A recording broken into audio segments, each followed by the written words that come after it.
Good morning guys, another day, another bike ride na naman tayo ngayon. So ang ruta nga pala natin ngayon is sa Domsa. Ahon ng Domsa, tapos ahon ng mahabong parang pupunta ng Taktak at lulusong ng Sumulong pauwi. So by this time ay naghahabol na ako sa mga kasama ko kasi naiwan na naman ako. At doon na lang kami magtatagpo doon sa dito sa may Kainta or dito sa may floodway. At dito nga ay pagpasok ko dito sa may highway ay muntikan pa akong masagasaan or mahagip ng e-bike na yun na hindi tumitingin sa dinadaanan. At dito na nga ako at dito yung mga kasama ko. So si Lindon, Sir Chard, tsaka si Jok. Ayan, so si Jok yung bagong kasama namin at kakilala na ni Paksiw. So inaantay na lang namin dito si Kintoy. At mga ilang minuto pa lang dumating na rin si Kintoy, kaya nag-ride out na kami. So dito nga pala kami dadaan dito sa mahabang kalsada ng floodway. Tapos ang labas namin ay doon na sa may kanto na papunta ng Domsa. At ayan, nasa unahan ko si Sir Third. At ready na yan kasi naka-booster. Ay, nakalig yan. Hi, Van! Good luck sa amin! Sana hindi tumukot.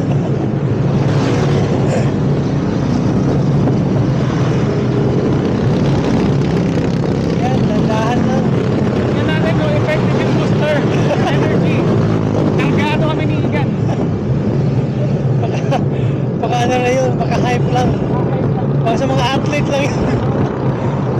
Baka epekto sa mga athlete. At dahil hindi namin alam itong way na to papunta ng Domsa, ay si Sir Third lagi yung nauna kasi siya yung nag-waste. At dito nga kami dinala ni Sir Third sa may sementeryo, pero ito ay shortcut na ito guys, kaya ayan, nagulat kami kasi sementeryo yung pinasukan namin. Tapos ang daanan pa ay mga lubak-lubak at sa part nga na ito ay na-flat nga yung unahang gulong ni Jok dahil dito sa mga lubak-lubak na ito. Pero konti lang namang lubak na yan. Tapos pagkatapos yan, ayan, lalabas na kami ng highway. Tapos ayan, sa may unahan lang makikita na namin yung kanto ng Domsa.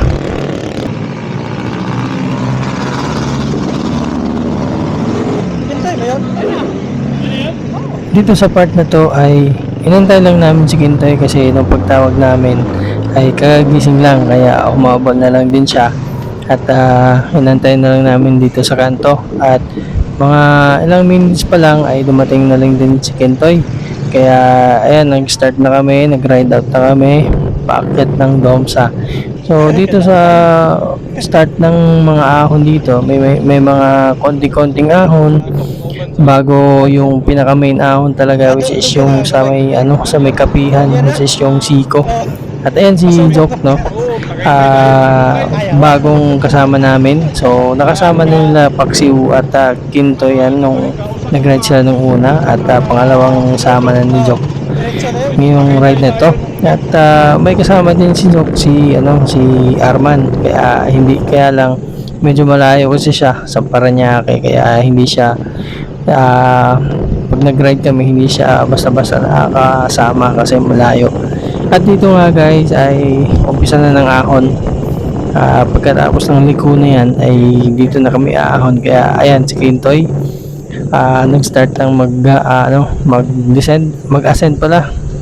At dito naman ako, medyo nagkakaproblema lang ako dito kasi yung mga sprocket ko ay yung sa may gitnang sprocket ay medyo manipis or maano na yung ipin ng mga sprocket, kaya pag nag-change gear ako minsan kumakalas siya, kaya hindi ako nakakabuelo.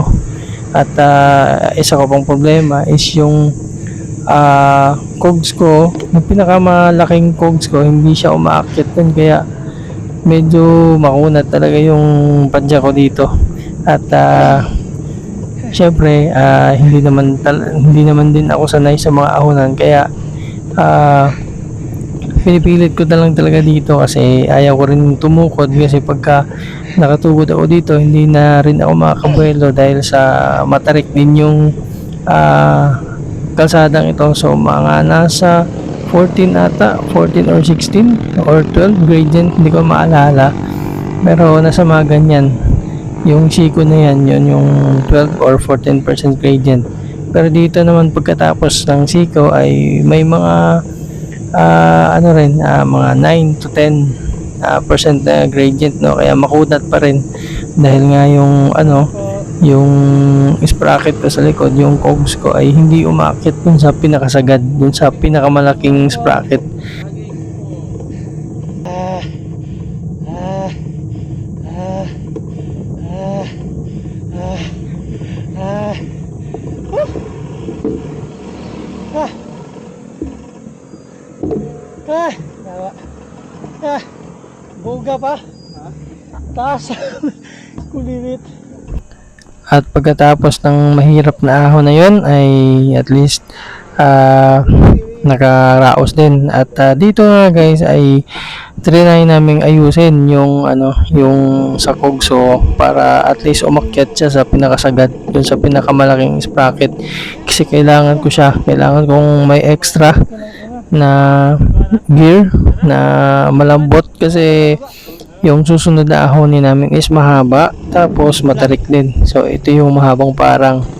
So ayan guys, medyo na okay naman at umaakit na siya sa pinakamalaking ano, sprocket, kaya patuloy na kami sa destination namin, which is yung taktak. So ito na yung last na ahonin namin bago dumating ng taktak. Ayan.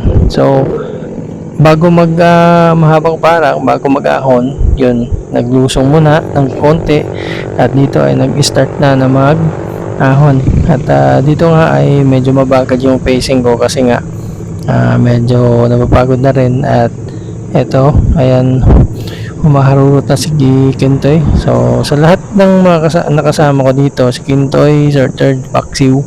So si Kintoy yung pinakamalakas kasi tawag dito, sanay na sa ano so bike to work kasi si Kintoy, kaya tawag dito. Tapos yung bike niya pa dati is yung naka fixed gear na folding bike na maliit yung mga gulong, kaya sanay na si Kintoy sa pagbabike. At ngayon lang din kami nagtipon-tipon, tawag dito, sa pagbabike lang din kami muling nagtipon-tipon kasi kasama namin sa trabaho dati si Kintoy at ayun, lumipat na siya ng ibang kumpanya. So anyway, balik tayo sa pagbabike. Nalagpasan na nga namin yung itong habang parang at nandito na kami sa pinakataas at nakaraos din sa pangalawang ahon. So water break muna at pagkatapos na ito ay didiretso na ulit ng taktak.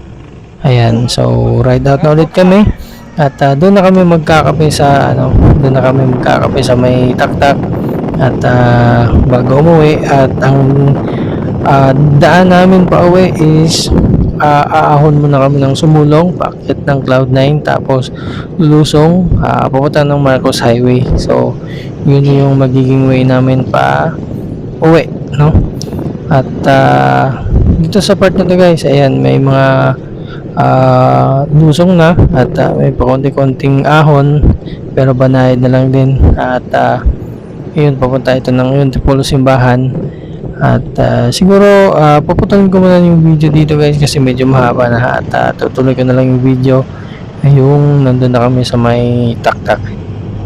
So far okay naman yung naging experience ko sa ahon dun sa Domsa at yung dun sa mahabang parang.